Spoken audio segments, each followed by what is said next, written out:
Craig, my man, thank you so much for coming on the Winners Paradigm podcast, brother. I know for a couple weeks we both had life that happened and we weren't able to schedule. So it's amazing now being able to get you on. And before we get ahead of ourselves, would you mind giving us a brief intro, who you are, what you're passionate about today, brother? Yeah. Thank you for having me. It's definitely a pleasure. Um, so I'm Craig Moreau. I'm a life and fitness coach. I live in New Hampshire. I got into this because of the way my life kind of unfolded. I went through a lot of struggles since I was a kid. Parents split up. Then I was around toxic, abusive relationships.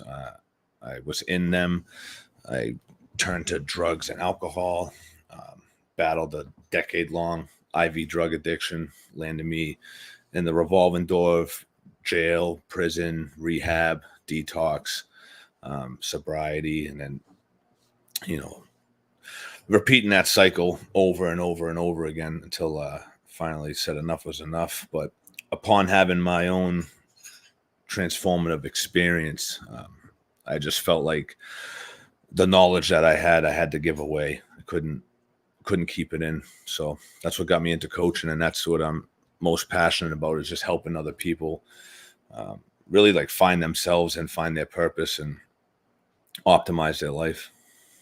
Hell yeah, brother. And let's start there. You talked about not living in alignment, not really having everything that was in alignment with what you want in life. So when you first started doing that work to understand that, hey, I need to make sure that I stop all these things so it doesn't follow with my kids. What were those steps like, and what was that journey like creating that man? Well, it was difficult, Al, to be honest, because I was just a stubborn motherfucker, and I tell people all the time, like, I had enough of the drinking and the drugs and the pain, like my first year or two into it, and it just kept going, and I think part of it was because I just didn't want to accept the help. I just wanted to do it on my own. Um, and I thought that I could, and that's what kept me in that loop, because if I could have done it on my own, it would have been done, and that's what my first mentor had told me when I came into sobriety. And he was like, listen, if you could have done it on your own, it already would have been done. And I was like, damn, that was kind of like the bomb drop, that, but I needed to hear that. Like I had such a big ego that it had to be completely annihilated for me to completely build myself up from nothing. And that was like the scariest part of it, because I didn't know who I was without the drugs, the self-centeredness, the selfishness, the toxicity, the arrogance, the bad habits. I didn't know. I was like that way for so long that the thought of completely stripping myself of that left me like scared to death. But that's where it had to start, because it had gotten so bad that I didn't have any other choice. I had already died and got brought back, so there was no more yet. Like when I work with other addicts and alcoholics, they're like, "Oh, well, I'm not using needles," and I'm like, "Yet." Or they're like, "Well, I haven't lost my marriage," and I'm like, "Yet." Like there's always a bunch of yets. I ran out of yets, because I'd lost everything, and then I died, got brought back. I had no more yets. So it was like, what worked for me is I had burned every bridge to the ground. I had no relationships. Family didn't talk to me. And I only had me to do it for. There was no one else to convince. There was no one else to prove anything to. They all wrote me off. They were expecting me to die, so they lived as if I already was dead, you know? So as heartbreaking as that was, it's also exactly what I needed, because I had to do it for me. And I completely conceded within myself that even if none of these relationships get mended and I don't get the job back or whatever, if I could wake up sober every day for the rest of my life, I'll figure it out. And that's why it worked. It's because I gave myself that ultimatum. And then, as fate would have it, everything that was meant to be mended is mended today, and is like way better than I could have ever imagined. But it was a complete removal process of the thinking, the actions, the habits, the emotions. Like I was just so emotionally immature. I didn't know how to process everything, so it led me to self-medicate. And then that was like a self-sabotage and destructive hole, because it's like the more you use, the more like shit you feel. So you have to use more to cover up how you feel. And then you just never get better. You only get worse. So as scary as it was to think about what my life would be like, or who Craig would be like, more importantly, without that stuff, it scared me. But it was also like, all right, I have a chance to become the man that I want to be, because I have to start from scratch now, so I can completely rebuild the version of me that I want to be for the rest of my life. And that's what I did. Hell yeah, brother. And I love that, and I resonate with that deeply because I was in the same boat. A year ago, I was about to lose my family and I fucked up prior to, and was drinking like a raging animal, drinking a gallon of Yeah. whiskey, and it was leading Oh down just fucking terrible decisions, and yeah. just being a fucking fool, starting shit all the time.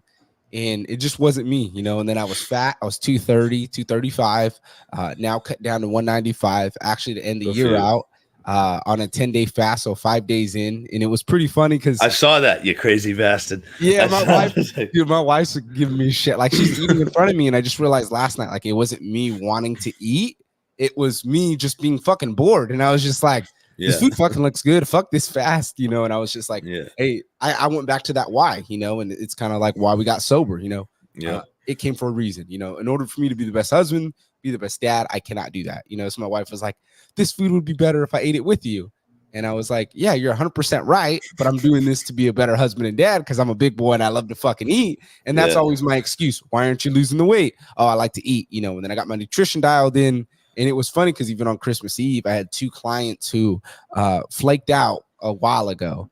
And they were just like, hey, man, like, it looks like you're doing amazing, blah, blah, blah, in your life. Like, how are you doing it? How are you so disciplined every day?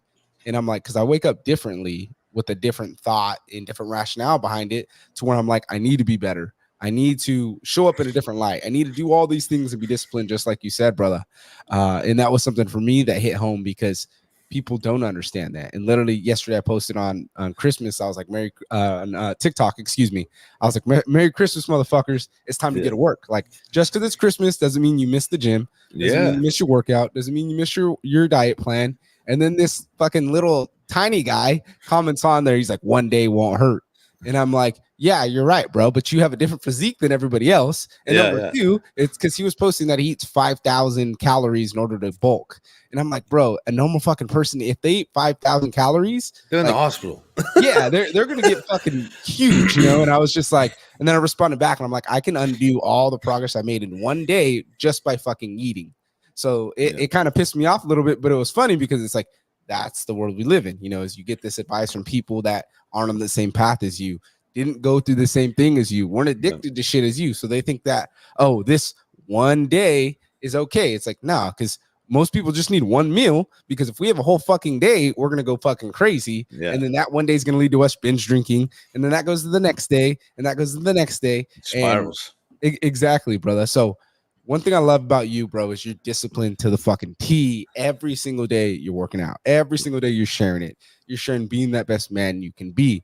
As you became more disciplined, what's been the one thing that's allowed you to really show that to the world and show, hey, it's more simple than you guys think it is? Yeah. So to kind of piggyback off what you said too, like that one day, one workout won't hurt. The mentality that allows you to skip a workout just because is what's going to hurt you. It's not that you're going to shrink in size, or you're going to put on 5 pounds of fat, or, you know what I mean? You're going to get weaker by missing one workout. But that mentality that lets you off the hook just because, that's going to fuck you. And that's proven true in my life.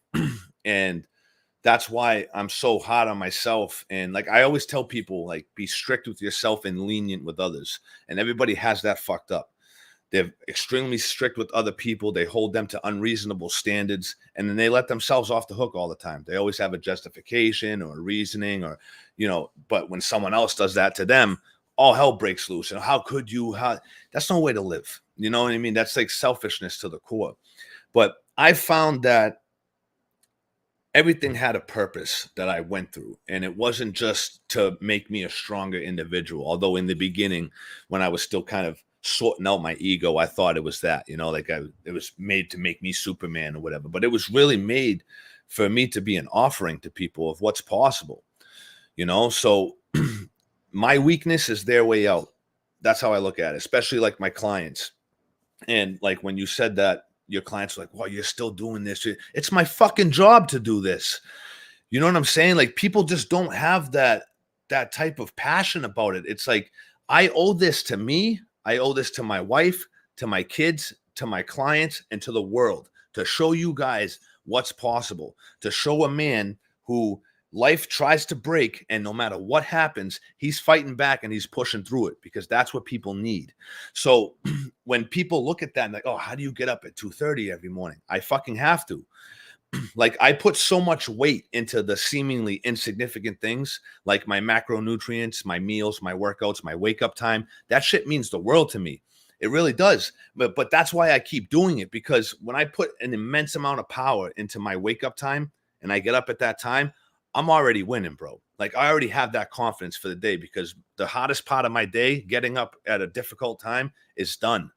You know what I'm saying? Then I get into those burpees. Now I'm in an elevated frequency. Then I do some self-reflection. Then I get my first meal in. Then I go to the gym. Like I set my morning up to feel the best that I can feel, to bring the best man into every day. So you win the morning, you win the day. A lot of people, they start their day off and, you know, they're snoozing. Now they're rushing around. Now they forgot to eat breakfast. Now they're, I'll go to the gym after work. Then that comes, they're too tired to go. Then, you know what I'm saying? Then it just repeats. And now all of a sudden life's getting progressively worse. And they say like, oh, I just feel stuck. Nothing in this universe does not move. Like everything's always moving. So if you feel stuck, that stagnation you're feeling is really regression, because you're either going forwards or you're going backwards. You're never in the same spot. Even though you might feel stuck, that means that you're slowly regressing. So people have to realize, like, you have to put power into the little things at first. And then that builds your confidence up, because you're stacking those wins. Whereas they're like, oh, I don't know how I'm going to drop to 50 pounds. I don't know how I'm going to make this much money. I don't know how I'm going to better my relationship. It's like, why don't you focus on who can do all those things?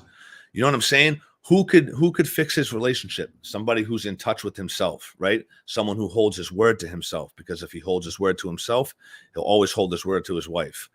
You know what I mean? Like little things, like internalize those things from the inside out.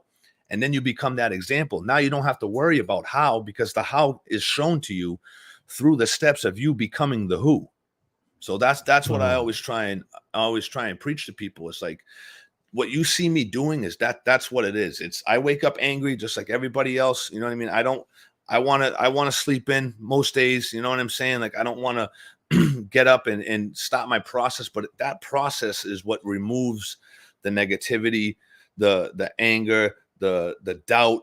You know, I suffer from all that too, because I'm human, but I just have systems in place to rise me above that and then get going to that. So once you realize that feeling that you get, like that individual that you're creating, the results just come. So in the beginning, I was always like results driven. Like I wanted to have a certain amount of this but then like once I started creating the who, that feeling that the work brings me is what I chase every day. And then the results just come from me being that individual. But once you realize like that feeling, it's not fleeting. Like you're always going to be able to attain that feeling. And that's what also helps me be so disciplined, is because I want that feeling, because I know that that feeling comes with the best Craig, and the best Craig can enter every day with that. Yeah, brother, I love that. You know, and that's one thing I'm on too, is just after that workout, you feel incredible. And even on this fast, I'm doing burpees, and people were like, "You're really doing fucking burpees?" And I'm like, "Bro, if I die, I die. Like, what else?" You know. And then I heard from one of my buddies. He was like, "Well, the only way you know how long you can fast is by how long you can do it." I've been that guy that says I hate fasting because I get migraines and I feel like shit, and that was my cop out. You know, is, oh, I get migraines. Oh, that's what it is. You know, that's why I use cannabis, is to help me with these migraines. And I was just like, why don't I just do it without it? And why don't I just shut the fuck up and put my money where my mouth is? And I did that. You know, so I'm sharing that journey. And it was funny because I was talking to that client, and he's talking about depression. He's like, I'm so depressed and blah blah blah. And everything he was talking about was living in the past. And I was like, Yeah. man, you can't beat yourself up for being a colossal piece of shit in the past. And he was like, what are you talking about? And I go, bro, I was a colossal piece of shit. But the difference is I accepted it and said, well, I'm not that piece of shit anymore. And I Yeah. was like, regardless of what it is, me and my wife stay together. We're not. I'm going to be the same solid motherfucker. There's nothing you can put in front of me that's going to derive me off my plan. Even if me and her are gone, I know that I can easily get hooked in devices again. I know I could easily do the easy things. I Yeah. know I could easily, get hit with all this temptation. So it went into last night. My wife made pozole and this food looked fucking banging in front of me.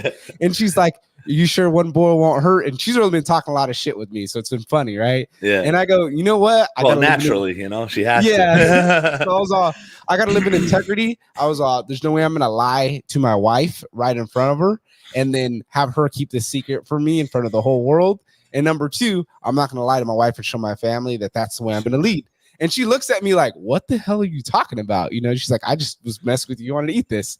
And I'm like, nah, like for me, I got to live in integrity because I didn't live in integrity and it didn't bring good things to me. But when I live in integrity and I show up every day, I work out regardless of how I'm feeling, whether Yeah. if it's in the morning, at night. I did the same thing, bro. I posted normal days I wake up at 2 and I sleep 3 to 4 hours a night, which I Yeah. know I should get more sleep, but I'm like, hey, for me right now, that's what I have to fucking do. And Yeah. it's working. And people are like, how the fuck do you sleep like that? How do you do it? I'm like, oh, I catch like a 20, 40-minute nap sometimes during the day whenever I Yeah. get the kids down and But I'm when off everything's calls. dialed in, bro, like your exercise, your nutrition, your energy, like you don't need that much sleep. That's why people just get hooked onto this modality of like 8 hours, 8 hours, 8 hours. But it's like they're not taking care of themselves. You know what I mean? If you go to any spiritual teacher, right? Yeah, They say 4 to 5 hours if everything's in alignment. You don't need to sleep more than that. You know what I'm saying? And like there's been exactly. times where because of the work I was doing, I'd have to get up at 1:30 in order to do my process and get to work on time. And I made it happen too. You know what I mean? Like obviously you get tired, but you fucking deal with it. I found too, it's always the people who complain about sleeping are the ones who don't have kids or they're single.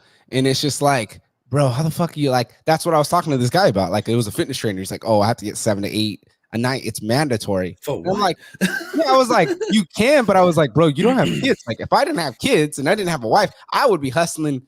How much I hustle now, if I was single, would just be miles ahead because you don't Yeah. have to worry about anything else. You can go the 18-hour days, you can do the 20-hour days. But Yeah. I was like, they don't have that drive. And I was like, the difference is I have that while taking care of my kids because their nanny moved to Minnesota. And I was like, I don't make excuses on that. I literally tell people, if you can't respect that I take care of both my kids and they're crying in the background or I have to go run while we're doing a podcast interview, like you can eat a dick. I really can care less. I don't want Yeah. you on my podcast because that's what my brand is Yeah. being the best individual. And one of those things is being the best dad. So for you, brother, you're a present father. You're showing up in the best way that you possibly can. What is it like being present, number one? But number two, what allowed you to become more present in life with them? So I found that the deeper I go with myself, the more that I'm able to give to others. So in the beginning, I was very focused on um, providing and protecting. And I almost got, I would say, like almost lost in that, where like I wasn't setting time aside, excuse me, for my wife and for my kids um, to have that one-on-one connection. Because to me, it was like, well, I'm providing, but it's like they also need that person to be present with them. You know what I'm saying? And it's very difficult when, you have a full-time job to cover the bills and then you're trying to build a business and then you have, clients that you have to take care of too. And then it's also like you have your kids, so it's like I had to time block and I had to get to know myself better in order to do that, because I feel like kids are the greatest teachers. And any wounds that you have from your childhood that are not resolved, they'll bring out of you. And having the awareness of that and going back in time and solving that so that you don't pass it on to another generation was very pivotal for me. So, and also you have to remember too, like they look up to us. So it's like my daughter's going to look to me for people who she's going to end up being with, because that's the impact that fathers have on their daughters. And then my son's going to look to me on how to treat his sister and his mother. So knowing that people are always watching you and then holding it dear to you to be that individual, then everything else kind of falls into place, you know. But it's having that, making that decision, like you were just speaking about, like having that integrity, you know, and just holding that dear to you, making that your why, because you have a standard set for yourself where you can,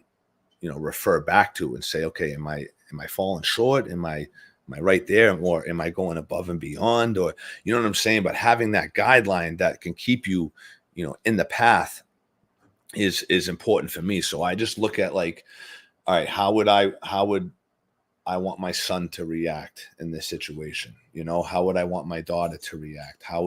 So my wife and I just want to make sure that we're setting the example, you know, because to be quite honest with you, we got reminded of that last week as we were going over some stuff with our daughter, and I took her for a ride to get Christmas presents, and she's like, Dad, I got to talk to you. So I pulled over in the parking lot, and we just had like a heart to heart, and she coached the shit out of her mom and I.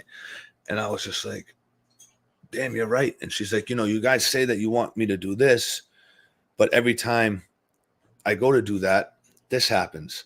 And I don't have an example of that because you and mom do this when you're in that situation. And I was just like, holy shit. I was like, thank you so much for saying, like, is it? And then I came home and talked to my wife about it. I'm like, our daughter just coached the shit out of us in that truck. And she's like, what do you mean? I broke it down for her. I said, she's right. And she's like, she really is. I said, everything she said was true. I said, we're in that particular department, we've been acting as do as I say, not as I do parents. And we don't want to be that. But she called us out on that. She's like, I don't have, like, you guys are supposed to be the example for me to do that. And you're telling me what to do, but I don't have a living example of that because you guys don't do that yourselves. And I was just like, damn, that's crazy, you know? But so every now and then we'll get like a little reminder when we get off track. The universe kind of gives us something like that, where it's like, hey, this is where you're slipping a little bit, and then we kind of tighten it up. But definitely grateful for that talk. And, you know, even though she was calling out where we were weak, I was very proud of, you know, the individual we were raising, just for her being able to have that awareness, to see that that's what was going on, and then having the confidence to share that with us was huge.